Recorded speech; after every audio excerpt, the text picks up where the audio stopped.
Salut, je m'appelle Pierre. Je suis entre deux générations. Je navigue entre la génération Y et Z. Dans ces générations, de nouvelles manières de militer et de nouvelles figures de résistance apparaissent. Bienvenue chez les Indociles. Je pense que les jeunes, ils sont de plus en plus enclins, à parler et à se sentir légitimes. Je savais déjà en rentrant dans la finance offshore que j'allais étudier le système et que j'allais le remettre en cause. On pouvait appréhender la société en fait d'une autre façon que celle qui m'avait été enseignée. Un mix entre la justice sociale et la justice écologique. Tu vas venir, tu vas te former, tu vas faire quelque chose et on va t'expliquer très vite que ce que tu fais c'est politique. On pourrait vraiment sensibiliser les utilisateurs à ces questions-là et on pourrait même peut-être leur faire changer leur pratique. Maintenant c'est à nous de continuer le combat. Aujourd'hui on se retrouve avec Karl pour la deuxième partie de l'épisode et cette fois-ci c'est démocratie sur les réseaux sociaux, e-militantisme, internet est-il libre, le test AB qu'est-ce que c'est, et on commence tout de suite pour découvrir la matrice qu'ils ont créée avec les designers éthiques. Vous avez publié une matrice pour reprendre le terme d'évaluation de la captologie. Ouais. J'ai trouvé ça assez incroyable parce qu'en fait, donc j'ai regardé les tests que vous avez fait sur Facebook, sur Spotify, Trendline, Le Monde, ProtonMail, etc., etc. Et en fait, vous, un peu comme les Nutri-Score, vous évaluez et vous mettez des lettres à la fin sur l'évaluation du site. Et je trouvais ça assez incroyable de nommer en critères d'évaluation et en formulant les questions en fait qui permettent vraiment de se rendre compte de toute la structure du site qui est en route et comment il le fait en fait. Tu vois, tu nous parlais d'art patterns, tu nous parlais de fonctions d'engagement et d'interaction, de fonctionnalité addictive. En fait, c'est assez incroyable de voir en dessous de chaque grande famille toutes les stratégies mises en place dedans, en fait. Ouais. C'est vraiment... oui, parce qu'en fait... Vas-y, excuse-moi. Ouais, en fait, le point de départ de cette réflexion, c'est de se dire que très souvent, et un peu comme d'ailleurs le fait de Social Dilemma, on parle de ce sujet-là en l'abordant du côté des neurosciences, des sciences cognitives, en disant en fait on crée de l'addiction chez l'utilisateur, en fait on exploite ses biais cognitifs, on va utiliser en fait on va manipuler le cerveau des utilisateurs. Nous, le constat qu'on fait, c'est que c'est extrêmement compliqué de parler sérieusement de ces sujets-là, de ces sujets de psychocognition, que en fait on peut pas parler d'addiction à ton téléphone, que t'es pas addict à ton téléphone, t'es pas addict à un écran, tu peux ressentir à la rigueur un phénomène addictif, mais c'est pas pareil, et que en fait à chaque fois qu'on discute avec des professionnels de ces questions-là, on se rend compte que le domaine est très très très loin d'être clairement défini, et qu'on peut très vite dire des grosses bêtises, et donc finalement pour autant, on se dit, bah oui, mais il y a quand même un problème. C'est-à-dire que moi, je trouve quand même que je passe trop de temps sur mon téléphone ou alors que Facebook cherche trop à capter mes données personnelles. Et donc, en fait, à partir de ces deux constats, ce qu'on s'est dit, c'est, en fait, revenons à ce qui est notre compétence originelle à nous dans l'association, les designers éthiques, c'est-à-dire faire du design. Et faire du design, on sait ce que c'est, on maîtrise bien, on sait faire des interfaces, et en fait, on va juste analyser ces interfaces et regarder, listons tous les éléments qui, en fait, poussent l'utilisateur à donner plus d'informations, ou alors à rester plus longtemps, ou alors qui vont tromper son jugement, qui vont faire en sorte que, en fait, c'est pas exactement très clair ce que dit le site. Et effectivement, quand on a fait ce travail-là, sur la matrice que tu mentionnes, déjà on est arrivé à quasiment une centaine de fonctionnalités, et c'est qu'une première version, c'est-à-dire que pour l'instant on l'a fait à deux et demi. Là, l'objectif maintenant, c'est de créer une sorte de groupe d'experts qui en fait pourraient dire là, il y a tel élément qu'il faudrait qu'on ajoute parce qu'il n'est pas présent dans la matrice. Et puis surtout, l'objectif, c'est à partir de cette matrice-là, de venir effectivement, comme tu le disais, analyser des sites. Alors là, on en a proposé certains, les plus gros, Facebook, YouTube, des sites dont on savait qu'ils étaient plutôt bien fichus de ce point de vue-là, comme Trendline. Enfin, l'ancienne version de Trendline, parce que Trendline a fait une mise à jour et a priori, elle n'est pas si nette que ça, la mise à jour.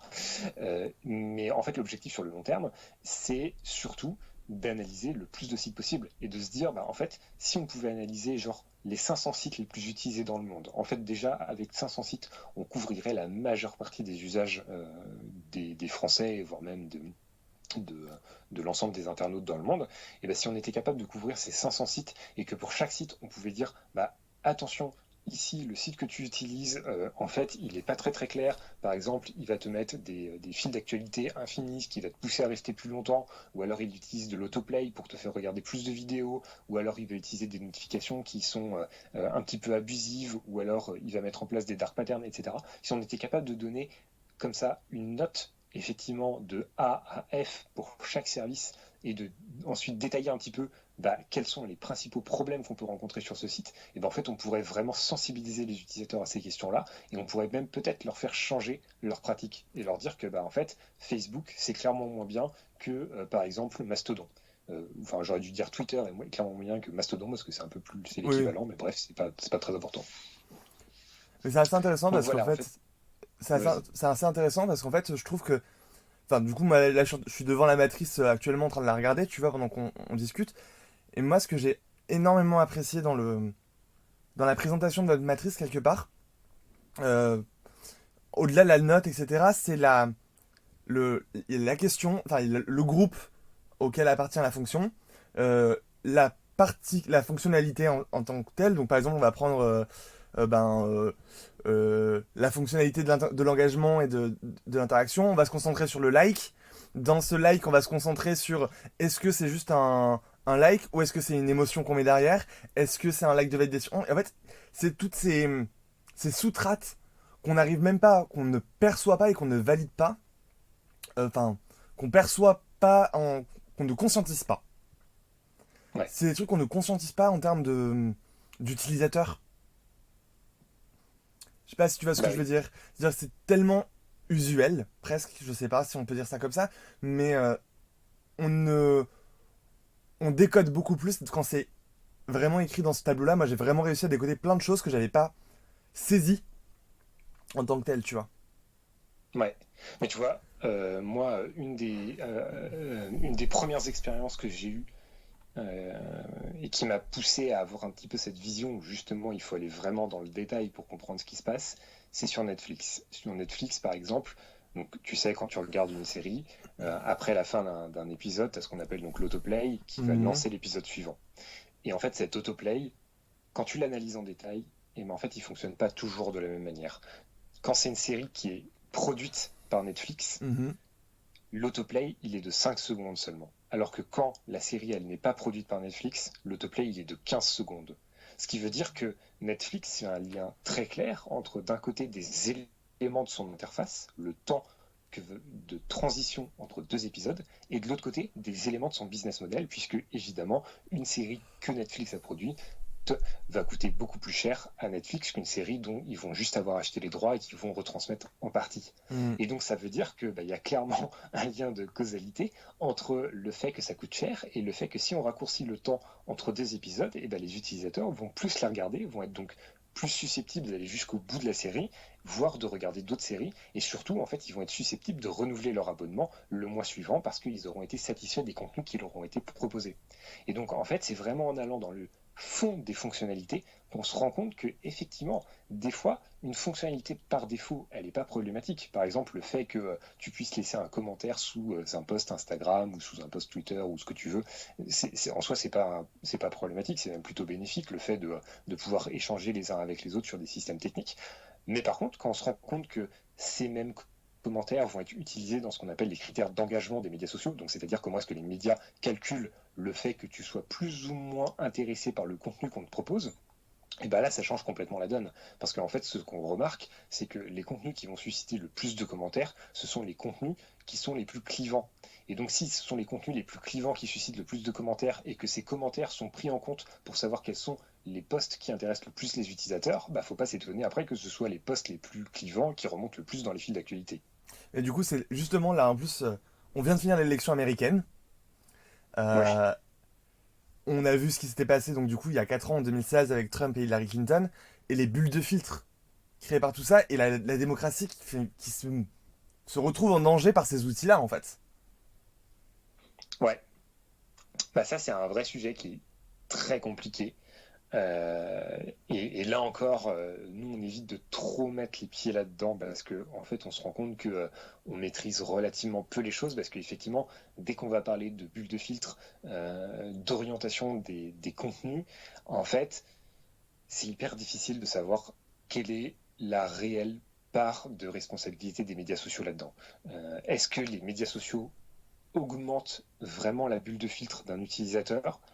Bah, il y a des gens qui disent oui, mais il y a pas mal de gens qui disent non, et il y a pas mal de gens en fait qui utilisent un argument que moi j'aime bien, parce que je trouve que en fait il correspond bien à ce que moi j'expérimente sur les médias sociaux. Ils prennent l'exemple de Facebook et ils disent en fait quand tu regardes Facebook, est-ce que tu ne vois pas de contenus qui sont contraires à tes opinions politiques ou tes croyances, quelles qu'elles soient, parce que Facebook les filtre, ou tout simplement parce que toi-même, si tu as dans tes amis Facebook quelqu'un qui vraiment publie des contenus qui sont à l'encontre totale de tes croyances, et ben en fait tu vas pas l'enlever toi-même de ta liste d'amis. Et moi, ça, c'est quelque chose que j'ai expérimenté plusieurs fois, en fait, de se dire, bah, en fait, cette personne-là, elle me saoule parce qu'elle parle tout le temps de ce sujet-là, mais soit je suis fondamentalement pas d'accord, soit ça m'intéresse pas, en fait, et donc je vais l'enlever soit de ma liste d'amis, soit de mes followers, soit de mon fil d'actualité, etc. Et donc, c'est là où c'est hyper compliqué de savoir bah, dans quelle mesure c'est la faute des médias sociaux ou pas d'augmenter voilà, les fameuses fake news ou les bulles de filtre, etc. Hmm. Donc, c'est un sujet qui est hyper délicat, c'est pour ça que nous, on va relativement peu sur ce terrain-là, parce qu'on ne sait pas trop comment se positionner, mais pour autant, c'est effectivement possible d'analyser le mécanisme des médias sociaux et de dire que, bah, en fait, naturellement, les médias sociaux tendent vers ça. Donc après, est-ce qu'ils en sont responsables à combien enfin, voilà, sur une barre de 100%, est-ce qu'ils sont responsables de 75%, de 50%, de 25%, ça on est incapable de le dire, mais effectivement, c'est possible de dire que, bah, en fait, ils poussent les utilisateurs à aller vers plus de ça. Et ça, c'est problématique. Hmm. Mais en fait, enfin, moi, c'est un truc que je me suis posé comme question, comme toi, sur est-ce qu'on, je retire cette personne de mes amis parce que elle défend l'extrême droite ou elle a des positions qui sont pour moi problématiques, ou est-ce que je la garde aussi pour me rappeler de la réalité, quoi. Ouais, C'est toute la question aussi de l'importance d'une zone de confort et le problème de la friction avec la société actuelle aussi, en fait. Ou est-ce qu'on est plus trop prêt exactement. à accepter les frictions? Bah, moi, c'est clairement un conseil que je ne peux que donner à tous ceux qui nous écoutent. C'est essayer de regarder des médias qui ne vous plaisent pas, quoi. Alors, ça veut pas dire de ne lire que les médias qui ont des opinions ou un bord politique qui va être différent que d'une autre, mais voilà, aller voir, enfin moi je sais que je passe énormément de temps à lire la presse chaque jour, aller passer 5 minutes sur le site web d'un média qui correspond absolument pas à mes valeurs, bah, ça permet aussi pas forcément de s'acculturer à leur manière de penser, mais au moins de voir là où ils en sont et d'essayer de comprendre leurs arguments. Par exemple, à un moment, j'allais régulièrement voir le site du boulevard Voltaire, donc connu. Alors là, c'était un peu compliqué quand même, et du coup, j'y vais plus trop parce que je sais pas trop quoi en pense. Je vois pas trop ce que ça m'apporte d'y aller en vérité, mais ne serait-ce que d'aller voir. Enfin voilà, moi je me situe clairement plutôt du côté de la gauche, des écolos, etc. D'aller voir des sites comme celui du Figaro enfin ouais, déjà le Figaro c'est pas mal. Ouais. Ça permet de ça permet de s'ouvrir à leur manière de penser le monde et de pas rester que dans sa manière de penser le monde. Ouais. Mm. Ça m'emmène à un peu là où on est aussi, enfin, où ça me pose question, c'est il y a vous avez fait un enregistrement en 2018 sur les Ethics by Design, sur la place des émotions dans le design. Ouais. Et la place du coup, du like, du commentaire qui remonte dans l'algorithme, qui va se proposer, mais aussi qui du coup, en fait, va enchaîner un autoplay autour de tout ça. Je pense souvent, moi, aux vidéos brutes qui apparaissent très souvent sur mon fil d'actualité Facebook. Et je vais regarder une vidéo et je me rends compte que je suis déplacé de la page du fil d'actualité vers une autre page, donc une page vidéo, où ensuite, à la suite de ça, s'enchaîne une série de vidéos préparées par Facebook. Ah ouais. Bah, tu vois, je vais plus sur Facebook, donc je ne savais pas. J'y Et vais bah, très rarement effectivement, c'est et en pas fait, je me suis forcément rendu compte de ça. positif. Ouais, tu allais finir ta question, Je pardon. disais, ouais, non, non, je me suis rendu compte de ça, genre tout récemment, je pense que c'était devait être il y a une semaine ou deux. Tu vois, quand j'ai commencé à te contacter pour comprendre un peu ce que c'était.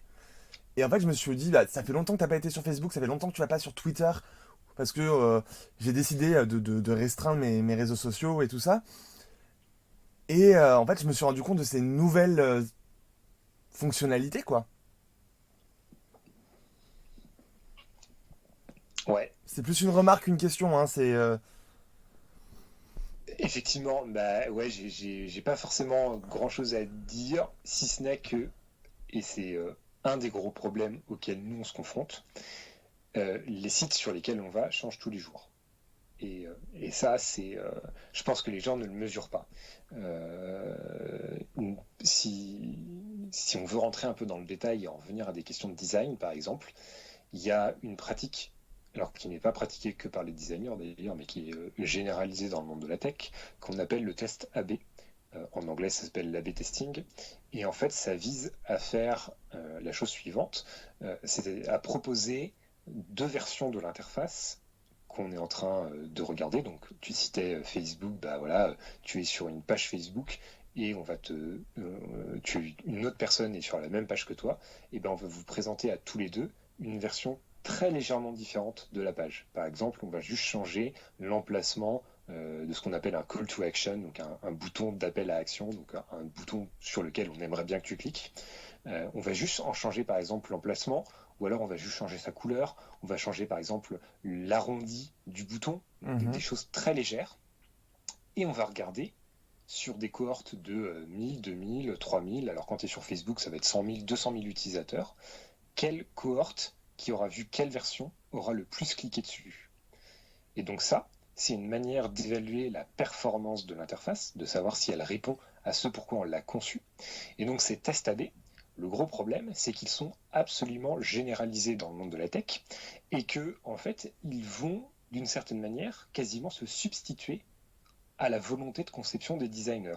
C'est-à-dire que c'est plus des personnes, des humains qui vont dire, bah, en fait, fondamentalement, notre service, on voudrait qu'il transmette telle valeur, on voudrait qu'il donne telle information, et donc on va mettre telle information à tel endroit. On va juste se contenter, à l'inverse, de prendre des groupes d'utilisateurs, de les mettre sur le site, enfin de regarder en fait quand ils naviguent naturellement sur le site, hein, c'est-à-dire que ça se fait avec des utilisateurs qui sont déjà en train de se servir du site, on va regarder ceux qui sont plus sensibles à quelle version du site, et c'est cette version qu'on va mettre en ligne.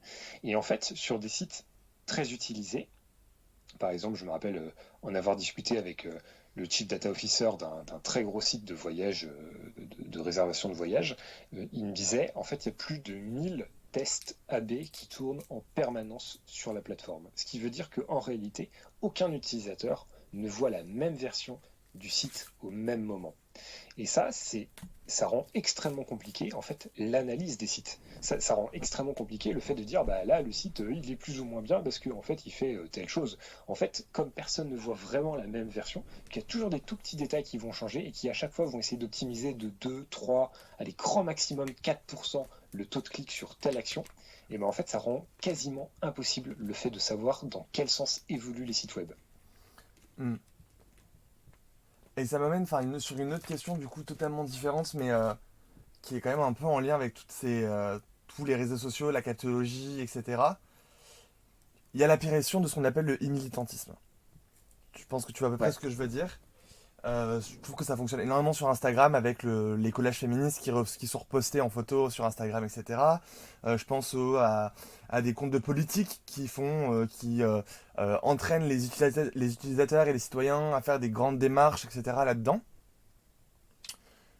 Et en fait, moi, la question que je me pose, c'est est-ce que en utilisant quand même ces réseaux sociaux-là pour faire passer des messages qui sont clés et qui sont nécessaires, euh, on donne pas non plus des clés à, euh, à tout ça en fait. Enfin, des clés Ouais. à ces designers qui ne sont pas dans l'éthique non plus. Et bah ça c'est une question que nous on se pose tous les jours dans mon collectif. Parce que par exemple, tu vois, nous on produit des vidéos. On produit des dizaines d'heures de conférences, pas chaque année, mais tous les 2 ans. On ne les met pas sur YouTube, parce que du coup, on n'est pas d'accord avec les valeurs de YouTube. Alors, on a même un débat entre nous pour savoir est-ce qu'on doit les mettre sur YouTube et profiter des performances de l'algorithme de recommandation de YouTube qui, même s'il est très critiquable, est extrêmement performant. Ou alors, est-ce qu'on doit refuser d'aller sur YouTube et ne rester que sur notre petit PeerTube? Alors, PeerTube, pour ceux qui connaissent pas, c'est une alternative donc à YouTube. Et en fait, ça propose tout simplement d'installer son propre YouTube, d'héberger soi-même ses vidéos et en fait de faire des liens avec les autres instances de YouTube qui ont pu être développées par d'autres personnes pour relier des thématiques entre elles qui seraient intéressantes. Et en fait, c'est l'expérience qu'on va vivre est exactement la même que celle de YouTube. Donc en fait, on va voir une vidéo, on peut la commenter, la liker, aller voir des vidéos similaires, etc. À la grosse différence que derrière, c'est pas un mastodon des GAFAM qui possèdent ça, c'est-à-dire Google, mais en fait, c'est chacun qui va mettre en ligne ses propres vidéos sur son propre serveur avec toute la responsabilité qui lui incombe du coup. Et c'est développé en plus par une association française qui s'appelle Framasoft. Celles et ceux qui ne connaissent pas, je vous invite fortement à aller voir ce que fait Framasoft parce que c'est génial. Par exemple, ils viennent de sortir un nouveau logiciel qui s'appelle Mobilisons et qui a pour but de remplacer Facebook en se posant là encore exactement la question que tu viens de poser, Pierre, c'est-à-dire est-ce que ça fait sens d'aller sur ces systèmes-là? Par exemple, dans le cas des gilets jaunes, si on est gilet jaune, eh bien, est-ce que ça fait sens d'aller sur Facebook, de donner son identité personnelle ou de ne pas la donner, mais en tout cas Facebook la connaît quand même parce qu'ils sont très performants. Est-ce que ça fait sens d'aller sur Facebook ou est-ce qu'il ne faut pas mieux avoir un site en dehors de Facebook, comme Mobilisons, sur lequel on va pouvoir s'organiser entre nous tout en ayant la certitude que nos données personnelles elles sont protégées. Donc voilà, est-ce qu'il faut profiter de la puissance de frappe de ces outils pour essayer soit de les contrecarrer, soit de faire passer ses propres messages militants, ou est-ce qu'il faut refuser de les utiliser? Honnêtement, nous, on n'a jamais trouvé la réponse. On navigue entre les deux. C'est-à-dire que on utilise beaucoup Twitter, oui, on utilise beaucoup LinkedIn, même si on s'est mis à Mastodon il n'y a pas très longtemps, donc l'alternative libre et éthique à Twitter. Mais par exemple, on est extraordinairement dépendant à Google et à toute la suite de Google, donc le Google Docs, etc. On a énormément de mal à s'en séparer parce que ça coûte mine de rien très très cher si on veut faire sans. Et donc voilà, c'est des questions qui sont diablement compliquées, quoi. Je pense qu'il n'y a pas de réponse absolue, mis à part si on s'appelle Framasoft et qu'on a vraiment les moyens et que c'est notre objet, notre nature même de lutter contre ça. Je crois que c'est très compliqué d'avoir une position de jugement face à des personnes qui utiliseraient ces plateformes-là pour mener leur campagne de militantisme, parce que mine de rien, effectivement, elles sont efficaces, quoi. Enfin, moi je pense à la campagne de On est prêt qui a récolté 1 million de signatures par exemple en moins de 48 heures, quoi. Ouais, non mais c'est clair, ouais, c'est impressionnant. Ça me pose question aussi là-dedans en fait. Du coup d'ailleurs ça m'amène un peu à la prochaine question. C'est est-ce que Internet est encore libre quand on voit tout ça, tout ce design, toute cette question de design qui nous manipule quelque part et qui nous fait rentrer dans ces questions de performance par les GAFAM, etc. Est-ce que parce que les GAFAM quand même contrôlent la majorité d'Internet, est-ce qu'on est encore dans un Internet libre? Eh ben, ça, c'est une sacrée question, hein. Je pose des grosses questions comme ça, je suis désolé, ça me nourrit avec le truc et c'est... C'est une question à laquelle je répondrai pas immédiatement. Non, Internet n'est plus libre, on peut plus faire ce qu'on veut, parce que, mine de rien, ces 30 dernières années, il y a aussi des progrès qui ont pu être faits dans la manière dont Internet et le web se sont structurés. Et je pense notamment à toutes les questions d'accessibilité, pas seulement d'accessibilité par exemple aux personnes qui seraient malvoyantes, mais aussi par exemple d'accessibilité à toutes les personnes qui sont en situation d'illectronisme, comme on dit, donc d'incompétence face à l'outil numérique. Donc ça concerne beaucoup les personnes âgées, mais ça concerne aussi plein d'autres personnes.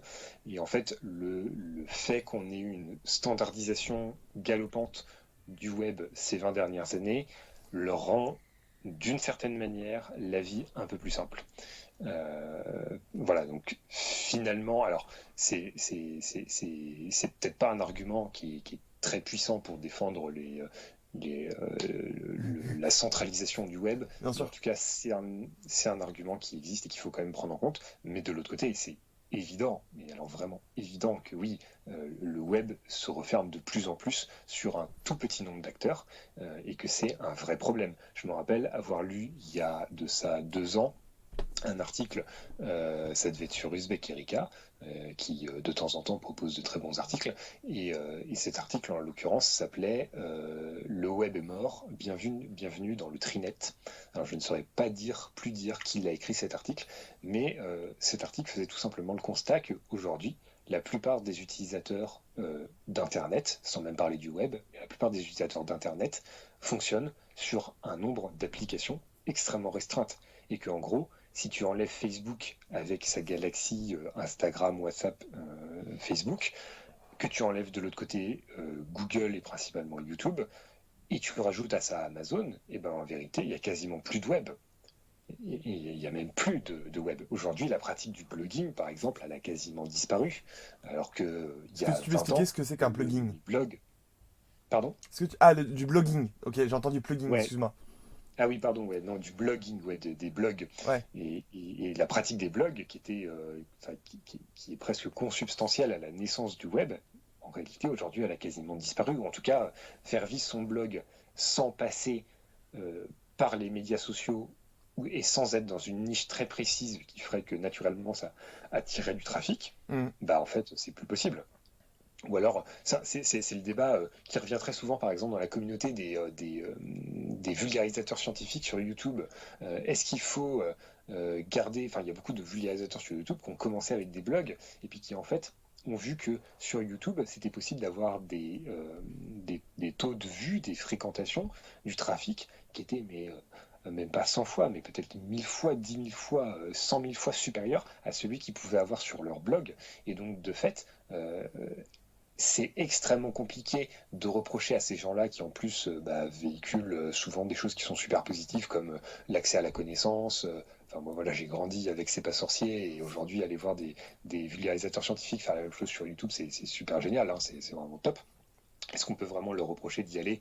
C'est pas sûr, mais néanmoins c'est clair que oui, le fait que le web soit entre les mains de quelques personnes seulement, plutôt de quelques entreprises, ça pose des gros soucis. Et d'ailleurs, le fondateur du web, Tim Berners-Lee, celui qui a inventé le web en 1989, quand il travaillait en tant qu'ingénieur de recherche au Centre européen de recherche nucléaire, et qu'en fait il cherchait un moyen de permettre à ses collègues d'échanger entre eux des documents, et c'est comme ça qu'il a inventé le web, en se disant en fait, on va créer un moyen d'aller d'un document à l'autre, ce que nous on appelle les liens hypertextes. Et aujourd'hui, Tim Berners-Lee, il renie presque complètement sa création, à tel point qu'il essaie de créer un nouveau web avec un projet qui s'appelle... alors, c'est là où le trou de mémoire arrive, parce que je ne sais jamais comment ce projet s'appelle, donc il faut que j'arrête de dire cette phrase, je ne sais plus comment ça s'appelle, mais en tout cas, il essaie de créer une sorte de nouveau web qui serait décentralisé et qui ne serait pas dans les mains de quelques acteurs internationaux, en fait. Alors ça arrive à la question suivante, c'est comment on résiste? Comment on fait pour résister à ces techniques de captologie, à ces designs de persuasion, ces designs de l'attention? Comment on résiste à tout ça? Qu'est-ce qu'on fait? Et même comment on libère un peu l'Internet en se libérant aussi de ces carcans-là, en fait? Complètement. Eh ben en fait, on pourrait le prendre comme une échelle à plusieurs niveaux, tu vois. On pourrait se dire, niveau 1, si tu n'as jamais entendu parler de ces sujets-là, déjà tu peux effectivement regarder The Social Dilemma sur Netflix, parce que c'est, mine de rien, un documentaire qui introduit bien à ces problématiques-là. Alors il a pas mal de défauts, et dans notre communauté, il est relativement critiqué, mais c'est quand même un documentaire qui permet d'introduire ces sujets-là. Comme autre, alors pas de documentaire, mais petite série que tu peux regarder et qui... parle de ces questions-là, c'est la série qui s'appelle Dopamine, qui a été produite par Arte, qui est intégralement disponible sur YouTube, et qui en fait est une série qui est composée d'épisodes qui font chaque fois 5 minutes ou 8 minutes, et qui vont te parler d'un service précis en t'expliquant pourquoi Tinder met en place du design persuasif, pourquoi Facebook met en place du design persuasif, pourquoi est-ce que Uber, comment est-ce que fonctionne Uber pour faire en sorte que ses chauffeurs restent connectés plus longtemps, etc. C'est super pédagogique, c'est hyper marrant à regarder, et c'est vraiment top quand on veut commencer à s'intéresser à ce sujet-là. Nous-mêmes, à Designer Ethic, on publie énormément de contenu vidéo. Donc on a un Peertube, comme je le disais tout à l'heure. Ouais. On a un Peertube sur lequel on a mis des dizaines, voire des centaines d'heures de vidéos, de conférences de personnes qui cherchent précisément à trouver des solutions à ces problèmes-là. On a par exemple reçu, il y a de ça 3 semaines, Agnès Crépet et Alix Dedu qui travaillent pour Fairphone. Fairphone, c'est un téléphone qui cherche à être éthique. Et Agnès expliquait un truc mais juste dingue, mais que tu n'imagines même pas quand tu n'en as jamais entendu parler, mais qui en fait permet de relativiser tout ce qu'on dit sur la tech. Elle disait, voilà, nous dans notre usine de construction de Fairphone, on a demandé à nos ouvriers chinois combien ils voulaient être payés, pas combien on pouvait les payer, mais combien ils souhaitaient être payés, c'était quoi un salaire décent pour eux. Donc là-bas, le salaire minimal, c'est 250 € par mois, en fait, en équivalent euro. Eux, ils ont dit, un salaire décent qui ne nous obligerait pas à faire des heures supplémentaires, ça serait 650 € par mois, donc c'est quasiment 3 fois plus. Et donc Fairphone s'est dit ok, on va le faire, et ils ont payé ces salariés 3 fois plus que le minimum légal. La question c'est combien ça coûte sur un téléphone. Et la réponse c'est 1,50 €. Waouh. Ça coûte 1,50 € de payer les salariés 650 €, les ouvriers d'assemblage des téléphones, sur un téléphone qui vaut, je sais plus, peut-être 500 ou 600 € neuf en fait. Donc là c'est... Quand tu commences à comprendre ça, tu te dis, mais en fait, c'est juste parce qu'on ne veut pas qu'on le fait pas, parce qu'en fait, on pourrait clairement le faire, ça coûterait même quasiment rien. Et ensuite, si tu veux aller toujours plus loin et que ces sujets-là t'intéressent, moi, je peux t'inviter à installer une application, un plugin pour ton navigateur web, donc que tu utilises Chrome ou Firefox. Alors déjà, si tu utilises Chrome, change pour aller sur Firefox, parce que Firefox est clairement plus éthique que Chrome, on va pas se le cacher. Et donc un plugin qui s'appelle Minimal, donc minimal comme minimaliste, parce qu'en fait c'est un plugin qui prône précisément un web plus minimaliste, et je ne peux que te recommander d'aller faire l'expérience d'activer Minimal et d'aller sur YouTube. Et en fait, tout ce qui n'est pas nécessaire au fonctionnement minimal du service de YouTube va disparaître, c'est caché par Minimal.